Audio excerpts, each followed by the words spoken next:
चलिए कुछ MCQ question आपको करा देते हैं। कह रहा है कि यदि एक गोले की त्रिज्या r है तो उसका पृष्ठीय क्षेत्रफल कितना होगा। एक गोले की त्रिज्या r है, यानी radius of a sphere is r, then find the surface area of sphere. तो क्या होता है, 4 पाई आर स्क्वायर होता है। ठीक, क्लियर है, 4 पाई आर स्क्वायर हो गया। क्वेश्चन नंबर 2, एक गोले का व्यास 14 सेंटीमीटर है, diameter of the sphere equal to 14 centimetre, उसका पृष्ठीय क्षेत्रफल बताइए कितना होगा। Find the surface area of sphere. तो जब व्यास दिया रहता है तो इसका क्या कर देते हैं, हम आधा कर देते हैं। रेडियस कितना हो जाएगा, 7 हो जाएगा। रेडियस कितना हो जाएगा, 7। तो r इक्वल टू 7 हो जाएगा। पृष्ठीय क्षेत्रफल पूछा है तो 4 पाई आर स्क्वायर होता ही है, 22/7 लिख देंगे और 7 लिख देंगे। 7 से 7 कट जाएगा, 2288, 88 में 7 का गुणा कर 616, यानी 616 सेंटीमीटर स्क्वायर हो जाएगा।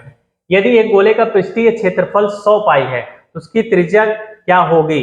गोले का पृष्ठीय क्षेत्रफल, तो हमें पता है कि पृष्ठीय क्षेत्रफल कितना होता है, 4 पाई आर स्क्वायर, और किसके बराबर है ये, 100 पाई के। तो पाई से पाई कट गया, 4 से 100 को काट देंगे 25, अब 25 का स्क्वायर रूट क्या होता है, 5 होता है। तो इसका वैल्यू 5 सेंटीमीटर हो जाएगा। एक अर्धगोले का कुल पृष्ठीय क्षेत्रफल क्या होता है, उसकी त्रिज्या r है। तो देखिए जब कुल शब्द हटा देता तब तो 2 पाई आर स्क्वायर हो जाता, वैसे आपका क्या होता है, 3 पाई आर स्क्वायर होता है। ठीक, तो 3 पाई आर स्क्वायर। दो गोलों की त्रिज्याओं का अनुपात, यानी radius of a sphere equal to 1:2, उनके पृष्ठीय क्षेत्रफलों का अनुपात कितना होगा, यानी उनके एरिया का रेशियो कितना होगा। दो गोले का पूछा है तो 4 pi r square upon 4 pi r square लिखेंगे। 4 पाई से 4 पाई कट गया तो एक का स्क्वायर 1 होता है, दो का स्क्वायर 4, यानी 1:4 हो जाता है।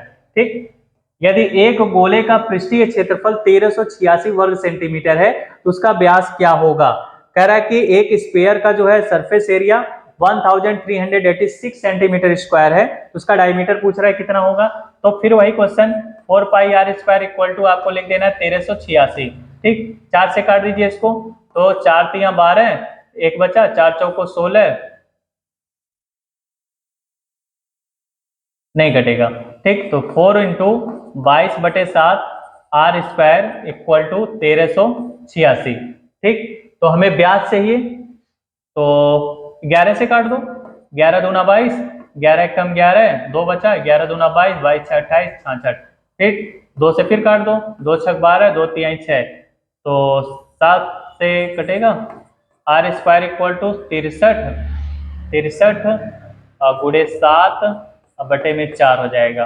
तो आर स्क्वायर इक्वल टू 7 9 63, यानी 9 गुणे 7 बटे में 4, स्क्वायर रूट निकालेंगे 7 गुणे 3 बटे में 2 हो जाएगा, यानी 21/2 आपका जो है ये रेडियस होगा। हमसे पूछा व्यास कितना होगा, डायमीटर, 2 का गुणा कर देंगे, 2 से 2 कट जाएगा, यानी 21 सेंटीमीटर। ठीक है, 21 सेंटीमीटर इसका आ जाएगा। एक धातु के गोले को पिघलाकर उसी व्यास के 8 छोटे छोटे घन बनाए जाते हैं, तो बड़े और छोटे गोले के पृष्ठीय क्षेत्रफलों का अनुपात कितना होगा। देखिए जब किसी चीज को पिघलाकर किसी दूसरे शेप में कन्वर्ट किया जाता है तो उसका वॉल्यूम हमेशा इक्वल होता है। क्या इक्वल होता है, वॉल्यूम, यानी आयतन इक्वल होता है। तो इसका आयतन जब इक्वल करेंगे हम, तो गोले को पिघलाया जा रहा है 8 में, तो 8 का क्या होगा, बड़े वाले के बराबर हो जाएगा। तो कह रहा है पिघलाकर उसे व्यास के 8 छोटे छोटे, तो हमें जो बड़ा वाला है उसका रेडियस नहीं पता है। अगर हम मान लेते हैं उसका रेडियस जो है r है बड़े वाले का, तो उससे 8 छोटे गोले बनाए जाते हैं। बड़े और छोटे गोले के पृष्ठीय क्षेत्रफलों का अनुपात कितना होगा। तो बड़े वाले के त्रिज्या को हम मान ले रहे हैं कि 8, उसी व्यास के। ठीक, तो व्यास जब है तो उसी रेडियस भी हो जाएगा, इसको हम लिख सकते हैं 4 पाई आर स्क्वायर हो जाएगा। ठीक, और इसका पूछा बड़े और छोटे का दोनों के क्षेत्रफलों का अनुपात, तो छोटा वाला का भी यही होगा क्योंकि वो भी बोला है, इसका रेडियस हम आर स्क्वायर मान ले रहे हैं। तो ये 8 है तो यहाँ पर 8 कर देंगे, 4 पाई से 4 पाई कट जाएगा। ठीक, तो आर स्क्वायर अपान में 8 आर स्क्वायर बच जाएगा, तो 4 pi r square equal to इतना। तो बड़े और छोटे गोले के क्षेत्रफलों का अनुपात कितना होगा, तो कटेगा, ये व्यास का अनुपात आएगा, त्रिज्या आधी हो जाएगी। हाँ ठीक है, आधी हो जा रही है, यानी 4:1 हो जाएगा। चंद्रमा का व्यास पृथ्वी के व्यास का 1/4 है, ये तो अभी सवाल देखिए बताए हैं। ठीक, ये आपका आया था 64 करके, तो पूछा इसमें पृष्ठीय व्यास का दिया था, तो ये भी आपको बताए हैं 1:16 आया था। गोले का पृष्ठीय क्षेत्रफल 154 है, इसका व्यास कितना होगा। देखिए जब पृष्ठीय क्षेत्रफल 154 दिया है तो हम जानते हैं कि 4 pi r square equal to 154 हो जाएगा, ये भी सवाल अभी बताए हैं। तो 4 इंटू पाई की जगह आप 22/7 करोगे, 154 लिखोगे यहाँ पर।